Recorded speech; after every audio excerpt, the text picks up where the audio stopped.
ಓಂ ಸತ್ಯನಾರಾಯಣಾಯ ನಮಃ. ನಿತ್ಯಭಕ್ತಿ ಕಾರ್ಯಕ್ರಮಕ್ಕೆ ಸುಸ್ವಾಗತವನ್ನು ಕೋರುತ್ತಾ, ನಮ್ಮ ಜೀವನದಲ್ಲಿ ಪ್ರತಿಯೊಂದರಲ್ಲೂ ಕಷ್ಟ, ಪದೇ ಪದೇ ಪದೇ ಕಷ್ಟ ಬರ್ತಾ ಇದೆ, ಅನಾರೋಗ್ಯ ಕಾಡ್ತಾ ಇದೆ, ಯಾರ ಮಾತು ಯಾರೂ ಕೇಳಲ್ಲ, ಏನೋ ಒಂಥರ ನಮಗೆ ಒಂದು ನಿಶಕ್ತಿ ಇರ್ಬೋದು, ಎಲ್ಲೋ ಒಂದು ಕಡೆ ನಮಗೆ ಯಾವುದರ ಬಗ್ಗೆ ಕೂಡ ಆಸಕ್ತಿ ಇಲ್ಲದೆ ಇರತಕ್ಕಂಥದ್ದು, ಕುಟುಂಬದಲ್ಲಿ ಸಣ್ಣ ಪುಟ್ಟ ಕಲಹಗಳು, ಸಣ್ಣ ಸಣ್ಣ ವಿಷಯಕ್ಕೂ ಸಹ ಕೋಪ ಮಾಡ್ಕೊಳ್ಳೋದು, ಮನೆಯಲ್ಲಿ ಯಾರ ಮನಸ್ತತ್ವ ಕೂಡ ಪ್ರಶಾಂತವಾಗಿರೋದಿಲ್ಲ. ಇದಕ್ಕೆ ಒಂದು ವಿಶೇಷವಾದ ತಂತ್ರ ಹಾಗೂ ಬೇಗ ತಕ್ಷಣವೇ ಫಲ ಕೊಡ್ತಕ್ಕಂಥ ಒಂದು ವಿಶೇಷವಾದ ತಂತ್ರ ಅಂದರೆ ಮನೆಯಲ್ಲಿ 7 ಕುದುರೆಗಳ ಫೋಟೋ, ಅಂದರೆ ಆ 7 ಕುದುರೆಗಳು ಓಡುತ್ತಿರುವ 7 ಕುದುರೆಗಳ ಫೋಟೋವನ್ನು ಮನೆಯಲ್ಲಿ ಇಟ್ಕೊಂಡಾಗ, ಮನೆಯಲ್ಲಿ ಅದನ್ನು ದರ್ಶನ ಮಾಡಿದಾಗ, ಅದನ್ನು ನೋಡಿದಾಗ, ಪ್ರತಿನಿತ್ಯ ಅದನ್ನು ನೋಡಿದ ತಕ್ಷಣವೇ ನಮಗೇನೋ ಒಂಥರ ಆ ಒಂದು ಲಹರಿಗಳು, ಒಂದು ಶಕ್ತಿ, ಒಂದು ಧನಾತ್ಮಕ ಶಕ್ತಿ ನಮ್ಮ ದೇಹದಲ್ಲಿ ಉಲ್ಬಣ ಆಗ್ತಕ್ಕಂಥದ್ದು. ಕುಟುಂಬದಲ್ಲಿ, ಮನೆಯಲ್ಲಿ ವಾಸ್ತು ರೀತಿ ನೋಡೋಕ್ಕೆ ಹೋದಾಗ 7 ಕುದುರೆಗಳು ಓಡುತ್ತಿರುವ 7 ಕುದುರೆಗಳ ಫೋಟೋವನ್ನು ಎಲ್ಲಿ ಹಾಕ್ಕೋಬೇಕು, ಹೇಗೆ ಹಾಕ್ಕೋಬೇಕು, ಎಷ್ಟು ಸೈಜ್ ಇರಬೇಕು, ದೊಡ್ಡದಾಗಿರಬೇಕಾ ಅಥವಾ ಅದೇನು ಬೆಳ್ಳಿ ಬಂಗಾರದ ಮಾಡಿಸ್ಬೇಕಾ, ಏನೂ ಇಲ್ಲ. ಕೇವಲ ಚಿತ್ರ, ಅಂದರೆ ಒಂದು ಛಾಯಾಚಿತ್ರ, ಒಂದು ಫೋಟೋ ಅಂತ ಏನು ಕರಿತೀವಿ, ಆ ಫೋಟೋವನ್ನು 7 ಕುದುರೆಗಳು ಓಡುತ್ತಿರುವುದು. ಕೆಲವಕ್ಕೆ ಆ ಫೋಟೋ ಅಲ್ಲಿ ಕೆಲವು ಕಡೆ ನೀರು ಹಿಂದ್ಗಡೆ ನೀರಿರುತ್ತೆ, ಕೆಲವಕ್ಕೆ ಆ ವಿಶೇಷವಾಗಿ ಆ ಒಂದು ಫೋಟೋ ಅಲ್ಲಿ ನಾವು ನೋಡೋಕ್ಕೆ ಹೋದಾಗ 7 ಕುದುರೆಗಳು 7 ಮುಖ ಮಾಡಿ ಓಡ್ತಾ ಇರ್ತಕ್ಕಂಥದ್ದು ಆಗಿರುತ್ತೆ. ಇದು ವಾಸ್ತುವಿನ ರೀತಿ ನೋಡೋಕ್ಕೆ ಹೋದಾಗ ಬಹಳಷ್ಟು ಶುಭ ಆಗಿರುತ್ತೆ. ಎಲ್ಲವೂ ಕೂಡ ನಂಬಿಕೆ. ಆ ನಂಬಿಕೆಯಲ್ಲಿ 7 ಕುದುರೆಗಳ ವರ್ಣಚಿತ್ರವನ್ನು ಮನೆಯಲ್ಲಿ ದಕ್ಷಿಣದ ಗೋಡೆಗೆ ಹಾಲಲ್ಲಾಗ್ಬೋದು, ರೂಮಲ್ಲಾಗ್ಬೋದು, ಬೆಡ್ರೂಮಲ್ಲಾಗ್ಬೋದು, ಅಥವಾ ನೀವೆಲ್ಲ ಹಾಕ್ಕೊಳ್ತಿರೋ ವಾಸದ ಇದರಲ್ಲಾಗ್ಬೋದು, ಕಚೇರಿಗಳಲ್ಲಾಗ್ಬೋದು, ಆಫೀಸಲ್ಲಾಗ್ಬೋದು, ಹಾಗೆಯೇ ನೀವು ಕಾರ್ ಪಾರ್ಕಿಂಗ್ ಮಾಡ್ತಕ್ಕಂಥ ಸಂದರ್ಭದಲ್ಲಿ ಒಳಗಡೆ ಬರೋಗೂ ಕೂಡ ಆ ಒಂದು 7 ಕುದುರೆಗಳ ಫೋಟೋವನ್ನು, ಅದಕ್ಕೇನು ಪೂಜೆ ಮಾಡಬೇಕು, ನೀವು ಊದುಕಡ್ಡಿ ಹಚ್ಚಬೇಕು, ಹೂವು ಹಾಕಬೇಕು, ಅವೆಲ್ಲ ಏನು ನಥಿಂಗ್, ಎಂಥದ್ದು ಇಲ್ಲ. ಕೇವಲ ದರ್ಶನಂ ಪುಣ್ಯಂ ಸ್ಪರ್ಶನಂ ಪಾಪನಾಶನಂ ಅಂತಾರೆ.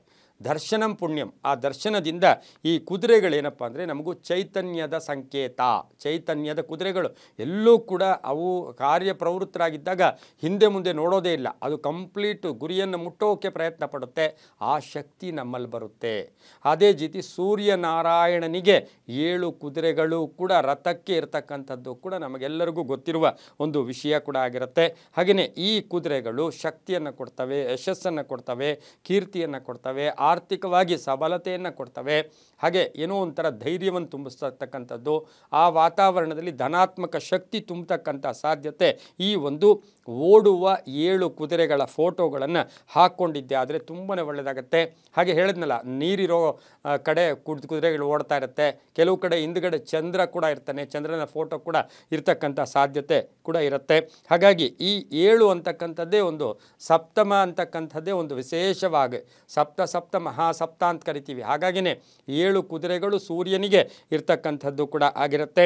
ಹಾಗೆಯೇ ಸಪ್ತ ಚಕ್ರಗಳಿರ್ಬೋದು, ಹಾಗೆ ಸಪ್ತ ಋಷಿಗಳಿರ್ಬೋದು, ಸಪ್ತ ನದಿಗಳಿರ್ತಕ್ಕಂಥದ್ದು, ಸಪ್ತ ಬಣ್ಣ 7 ಬಣ್ಣ ಇರ್ಬೋದು, ಹಾಗೆ 7 ದಿನ ಇರ್ಬೋದು.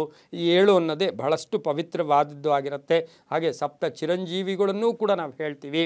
ಹಾಗಾಗಿ ಇದೊಂದು ಸಣ್ಣ ತಂತ್ರ.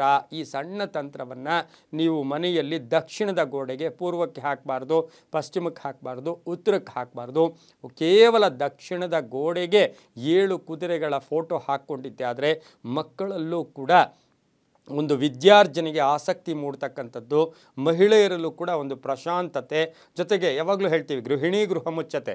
ಆ ಕುಟುಂಬದಲ್ಲಿ ಆ ತಾಯಿ ಸ್ವಲ್ಪ ಸಮಾಧಾನವಾಗಿದ್ದಿದ್ದೆ ಆದರೆ ಅಲ್ಲಿ ತಂದೆ ಇರ್ಬೋದು, ಗಂಡ ಇರ್ಬೋದು, ಮಕ್ಕಳಿರ್ಬೋದು, ಅಣ್ಣ ತಮ್ಮಂದರು ಎಲ್ಲರಿಗೂ ಕೂಡ ಚೈತನ್ಯ ಕೂಡ ಆ ತಾಯಿಯಿಂದ ಬರುತ್ತೆ. ಹಾಗೆಯೇ ಎಲ್ಲರಿಗೂ ಚೈತನ್ಯ ನೀಡ್ತಕ್ಕಂಥ ವಿಶೇಷವಾದ 7 ಕುದುರೆಗಳ ಫೋಟೋವನ್ನು ಮನೆಯಲ್ಲಿ ವಾಸ್ತು ರೀತಿ ಹಾಕ್ಕೊಳ್ಳಿ. ಯಾವುದೇ ಪೂಜೆ ಪುನಸ್ಕಾರ ಅಥವಾ ಯಾರಿಂದ ಕೊಂಡ್ಕೋಬೇಕು ಅಂತೇನಿಲ್ಲ, ಅಥವಾ ಇಂಥವ್ರ ಹತ್ರಿಂದ ತಗೋಬೇಕು ಅಂತಿಲ್ಲ, ಅಥವಾ ಅದು ಯಾವುದೋ ಹೋಮ ಕಿಟ್ ತಗೊಂಬನ್ನೋ ಅನ್ನೋದಿಲ್ಲ.